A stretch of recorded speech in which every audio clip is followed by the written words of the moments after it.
Allie Zendrian, founder of AtoZ Communications, and this is the Brand Stories podcast.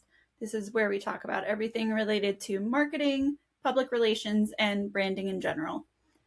This week, we have the Daily Upside's Sean Allocca. The publication, which is in its second year, has spawned other avenues, including Advisor Upside, Retirement Upside, and other editions. We discuss the difference between a newsletter and traditional media and how the Daily Upside is continuing to grow. Sean, thank you so much for being on the podcast today. It's been a pleasure getting to know you at a previous publication and now at the Daily Upside. Thank you for all the great journalism that you've been doing. Oh, well, thanks for having me. Thanks for the compliment. Of course, anytime. So the first question that I ask everybody is, what's their favorite brand and why? Yeah, so I have a funny story.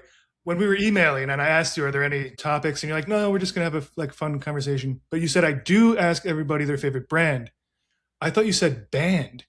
So I was like racking my brain. I'm like, we're starting off with the hardest question known to mankind of who's my favorite band. So I did that for a few days. And I was looking this morning. I'm like, oh, it says brand. That makes way more sense. So I do. So I thought a little bit about that. And my favorite brand, I'm going to say, because I'm not much of like a brand kind of person, but I will say probably Johnston & Murphy's shoes, like dress shoes. I kind of like them just because I'm like very particular about if I'm uncomfortable or something and you're like in an interview or a meeting, it's like so annoying.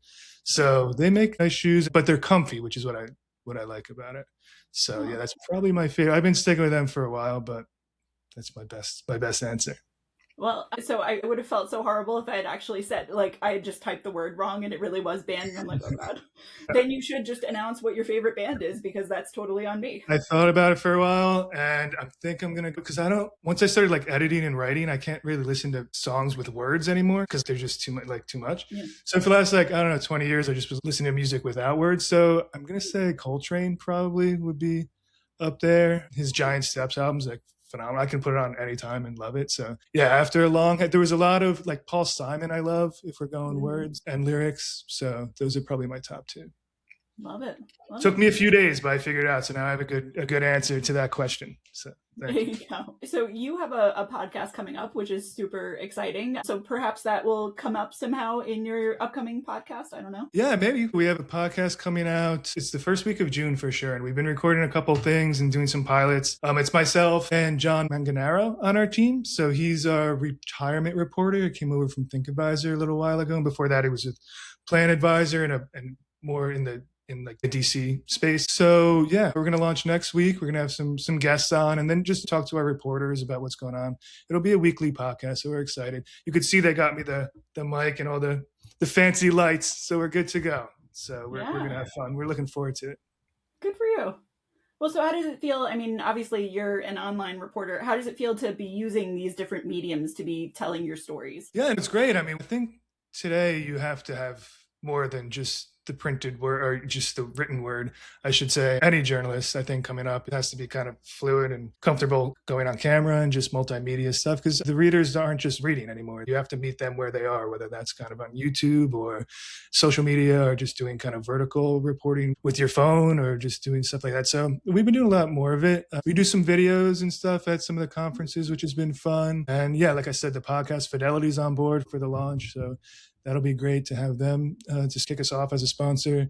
And what else are we doing? Maybe some like live webinars and things later in the year and live events. So yeah, it's been great. Oh, good for you guys. Thanks. Well, how has it been seeing the Daily Upside progress as it has? I mean, it's first of all, when it started, it was very cool, but you've really blown it up so much more since you've taken the helm. Well, thanks. Yeah, so the Daily Upside started in 2019. It was Patrick Truesdale, who actually lives in the town where I live now. And he grew up here and I grew up not far from here. So yeah, in 2019, he was an investment banker, but he wanted to do his own thing. Started the newsletter. It's like finance and markets newsletter. And he scaled it to about 1 million subscribers on the retail side. Of that 1 million, they had about 50,000 financial advisors on there. So he brought me in a couple of years ago to build out verticals just for financial professionals. So we started Advisor Upside. I wanted them to just bring over the 50,000 but we couldn't do that. So we had to send out marketing stuff and get some people come over. So we started with 5,000 roughly 2 years ago. I don't remember the month. And now we have like over 115,000. So we had like just really explosive growth over the last 2 years. We did a lot of that organically, some inorganic things, but yeah, we've grown pretty rapidly. And it's been great to see just the engagement and what people are talking about. I think a lot of the advisors are just happy to have another kind of a newsletter focused thing and just something that's a little bit different than kind of some of the other publications that have been around a lot longer. Although they do excellent work, and I've worked for the majority of them, maybe. So it's been fun to take on this challenge, and it's been great to see it grow. Yeah. Well, so for those who aren't familiar with Advisor Upside, and by the way, obviously you should get yourselves familiar, so please sign up. How would you explain the difference between that and some of the other trade publications?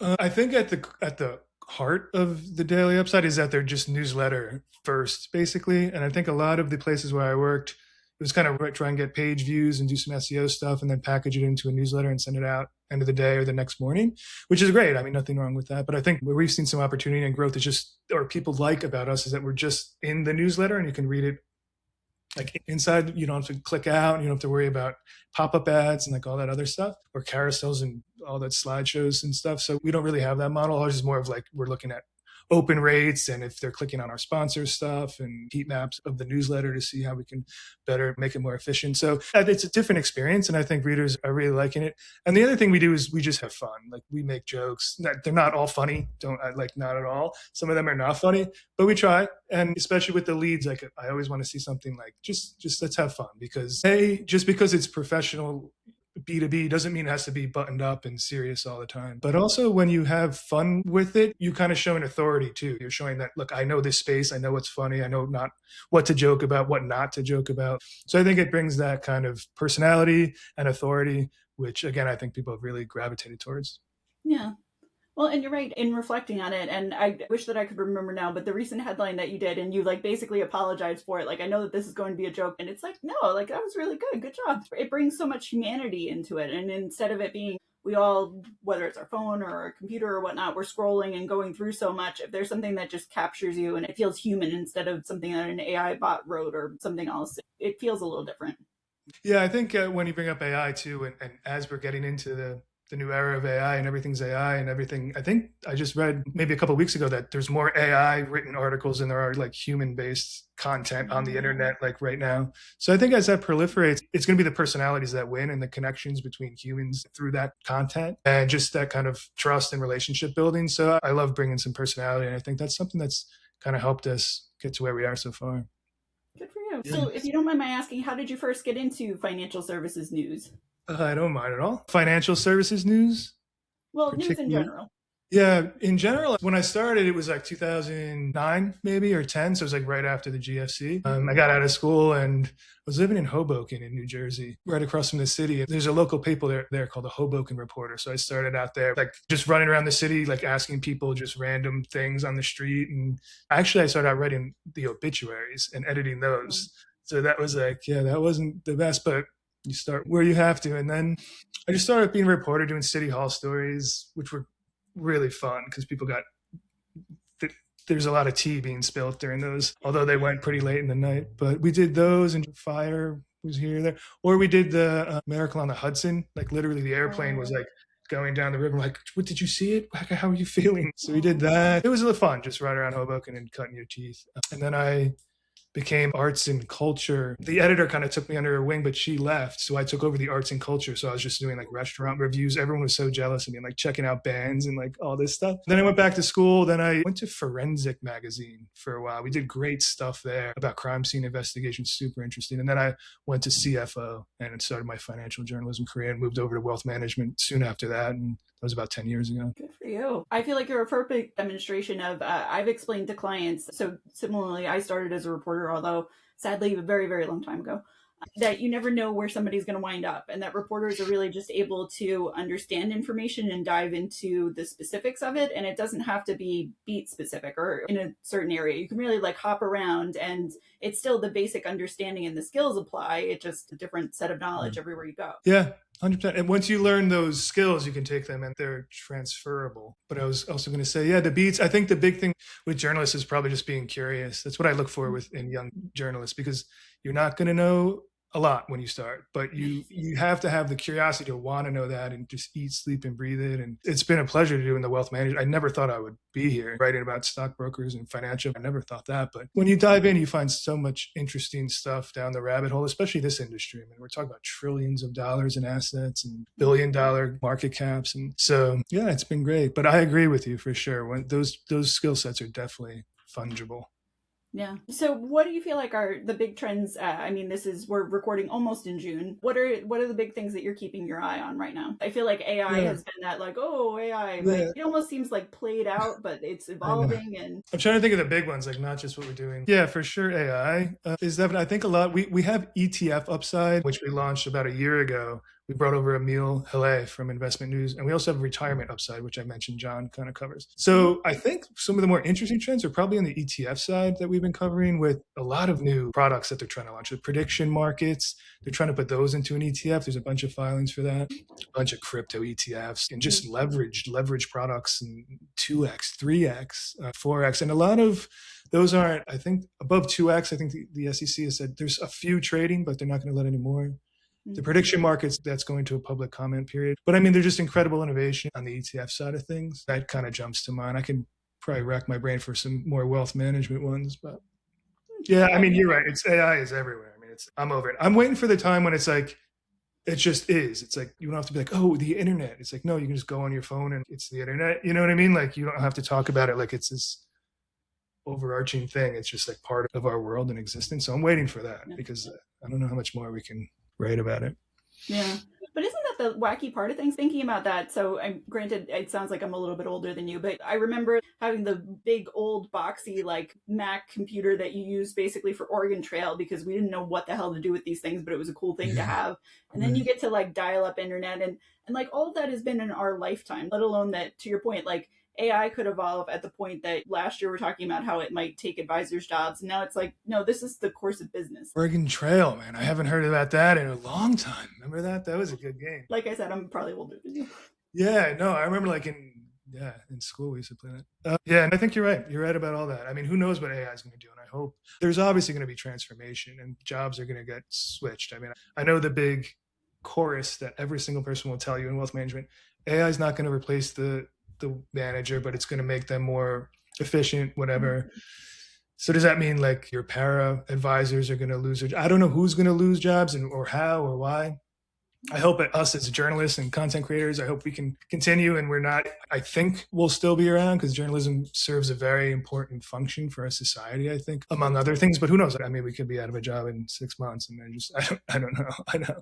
So yeah, I mean, I think the shift is probably coming. I do think the AI investments and all that is probably a little bit overblown, maybe. I mean, I don't know, but we'll see. Yeah. Speak of how, if at all, are you guys looking at AI? Are you using it at all? Are you kind of evaluating it?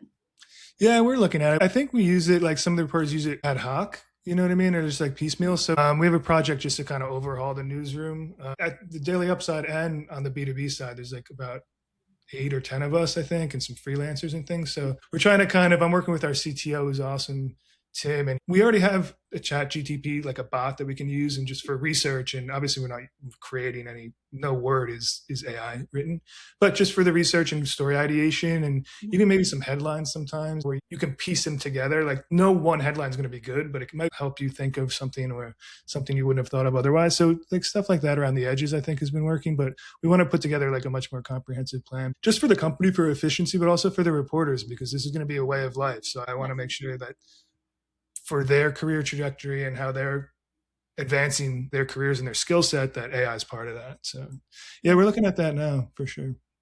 Very cool. So if a financial advisor, anybody in fintech, anybody in the industry is listening to this, what's the best way for them to get in your inbox and to get noticed, to actually get that coverage that they're looking for? Yeah. Is there certain things that you look for in like the subject line or in the pitch itself, or do you prefer calls? Do you prefer text? It's such a hard, and I get asked this a lot, and we do some panels. Sometimes I get Edge, or not just that, just one that I did at Edifies. But anyway, yeah, it's difficult because I think the PR people have a slightly different motivation than the journalist has, you know what I mean? So I think it's on the PR people to try and make those connect that. So the ones that I always like, and I get a ton, so I don't even really like, there's so many to go through. Some of them aren't even wealth management or finance related at all. I guess crazy, but if you can provide value to the journalists, like if you have some quotes, some canned quotes that are fresh to them, or just a couple people that they can reach out to, like any story, basically the journalist needs to reach out to 2-3 people depending on where you are. So if you can facilitate that quickly and make sure either they have it ready if they're okay with an email, or if not, if you can get them within an hour, just ways that I think the pitches themselves, generally, for me, most of them are going to fall flat because you can tell what the end of that game is. So it's not really journalism for our readers' sake. It's a little bit different. Not always, though. And a lot of people do it very well. But yeah, I think if you can provide value maybe in other ways, the pitch has to be really well thought out and timely. I will say that. You have to go a level deeper. If you've spent 15 minutes on it, I can tell, I go, all right, well, that could be. And then maybe I can connect something else in my head or a trend or something like that. So really well thought out pitches can work. But then again, like I said, just providing value in other ways too, whether you have those sources on hand or quotes or whatever else, data, research, or some stuff like that. That's generally useful for reporters. Yeah. So do you feel like then to build that kind of relationship with you and show like, hey, I'm the advisor, I'm happy to be a resource for you, is it better to get to know the person in person? Whatever the next conference is that you're at, should they come say hi to you and like, hey, by the way, I'd love to help you with blah, blah, blah? For sure. Yeah. I mean, there's nothing better than the face-to-face meetings, and you can build kind of a little camaraderie in that way. But also, I mean, Zoom and phone calls are great, especially because, I mean, journalists are on such short timelines. That's what I mean. If the PR has some stuff ready, like you don't have to go out and find data. Here's some backing support for it from somewhere else, or I can get you this guy in the next 45 minutes. Those are things that are really, I find going back to those PR folks more so you just have to have people ready to go. Understood. Anything else that you want people to know about the Daily Upside and the work that you guys are doing, or how they can best support you guys? Yeah, I mean, you can subscribe. We have the website. Like I said, there's 3 on the B2B side. We have the podcast that you could come listen to. But if you have thoughts or pitches or tips or anything, especially on our podcast, you want us to cover some stuff or think something's interesting or just want to ask questions to the folks that are coming on, we love to make this as interactive as possible. And that's what we trying to do it a little bit differently than some of the other folks out there. So if you have any suggestions, we'd love to hear it, and hope you've been liking it so far. We've been having a lot of fun. So, and we're going to be launching some new things this year too. So yeah. Ooh. Can I tease that out of you, or we're just going to leave it at that? Something soon. I can tell your journalism background. You're trying to get me on. Yeah, no. I think the one thing I can't say will be like in the beginning of the fourth quarter. That's going to be a big one. I don't think I say more than that, but we do have the podcast. We have some live events. We have videos and stuff at some of the conferences. So there's plenty of ways for people to get involved for sure. Love it. Well, continued best wishes to you guys and everybody at the Daily Upside. Same to you. I've been loving the podcast.